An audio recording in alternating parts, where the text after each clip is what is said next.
Friends, நம்ம favourite சீரியலில் அடுத்து என்ன சுவாரஸ்யமாக நடக்குதுன்னு பார்க்குறீங்க. இந்த ராஜேஸ்வரி பண்ண அந்த சூழ்ச்சியினால இப்போ வந்து நம்ம மல்லி இருக்காங்க இல்லையா, அவங்க பயங்கரமாக உயிருக்கு போராடிருக்காங்க. இவங்கள காப்பாற்றுறதுக்கு யாருமே இல்லையா அப்படின்னு சொல்லிட்டு கடவுளுக்கே அந்த கேள்விக்கு அந்த குரல் கேட்டுருச்சு என்னவோ தெரியல. அவர் இருந்துக்கிட்டு விஜய் அந்த இடத்துக்கு அனுப்புகிறாரு. அது எப்படின்னா அது ஒரு அதிசயம் போல தான்.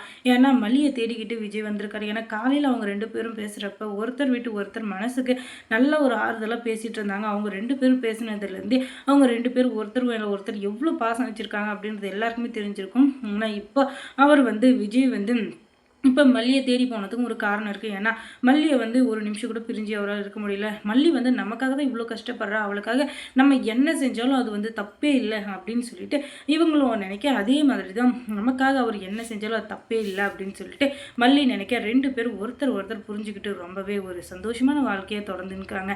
அதுக்கப்புறமா இப்போ இருந்துக்கிட்டு இதை கெடுக்கிறதுக்காக ஒரு பிளான் பண்ண இந்த ராஜேஷ் இருந்துக்கிட்டு இதில் அவன் மண்டியை போட்டால் கூட நல்லாயிருக்கும் அப்படின்ற அளவுக்கு பயங்கரமாக சீனை போட்டிருந்தான். ஆனால் அது எதுவுமே நடக்கலை.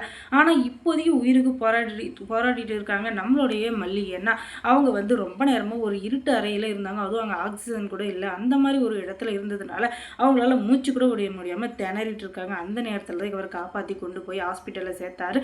அதுக்கப்புறம் என்ன, அங்கே இருக்கிற நர்ஸு டாக்டர்ஸ் எல்லாமே உள்ளேயும் வெளியும் அழிஞ்சிக்கிட்டே இருக்காங்க. என்னத்துக்கு அப்படின்னு சொல்லிட்டு பார்த்தீங்கன்னா, மல்லியை காப்பாற்றுறதுக்காக தான். மல்லியை எப்படியாச்சும் காப்பாற்றுங்க டாக்டர், உங்கள் காலில் கூட நான் விழுந்துக்கிறேன் அப்படின்னு சொல்லிட்டு காலில் உள்ளாத குறையாக கெஞ்சிக்கிட்டு இருக்காரு நம்ம விஜய். ஏன்னா அந்த அளவுக்கு ஒரு பாசத்தையும் மேசத்தையும் வச்சிருக்காரு இந்த விஜய். அதனால தான் மல்லியை காப்பாற்றணும்னு உயிரை விட மேலே நினச்சிருக்கிறாரு. அதுக்கு தகுந்த மாதிரியே அந்த இடத்துக்கு டாக்டர்ஸும் இந்த பக்கமும் அந்த பக்கம் தெரிஞ்சிட்ருக்காங்க. எப்படியாச்சும் மல்லியை வந்து காப்பாற்றிடணும் அப்படின்னு சொல்லிட்டு இவர் இருந்துக்கிட்டு எவ்வளோ பணம் செலவானாலும் பரவாயில்ல, என் சொத்து பத்து எதாச்சும் நான் அடமானம் வச்சாச்சு, இப்போ சேர்த்து வச்சிருக்கிறத கூட நான் கொடுத்துட்றேன், தயவு செஞ்சு மல்லி எப்படியாச்சும் காப்பாற்றுங்க அப்படின்னு சொல்லிட்டு காலில் உள்ள அதை குறைய கெஞ்சின்கிறார். அந்த நேரத்தில் அவங்க பெரியம்மாவும் அந்த சுட்டி குழந்தை இருக்குது பார்த்தீங்களா வெண்பா, அவளும் அந்த இடத்துக்கு வந்துடுறா.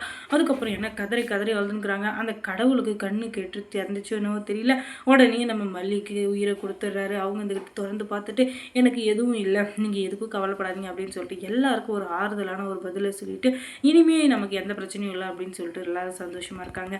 அதுக்கப்புறம் மல்லி சீரியலில் என்ன சுவாரஸ்யமாக நடந்திருக்கும் நீங்கள் தெரிஞ்சுக்கணுன்னா நம்ம சேனலை சப்ஸ்கிரைப் பண்ணுங்கள். அதோட பக்கத்தில் இருக்க அந்த பெல் ஐக்கானை கொஞ்சம் கிளிக் பண்ணி விடுங்க. பக்கத்தில்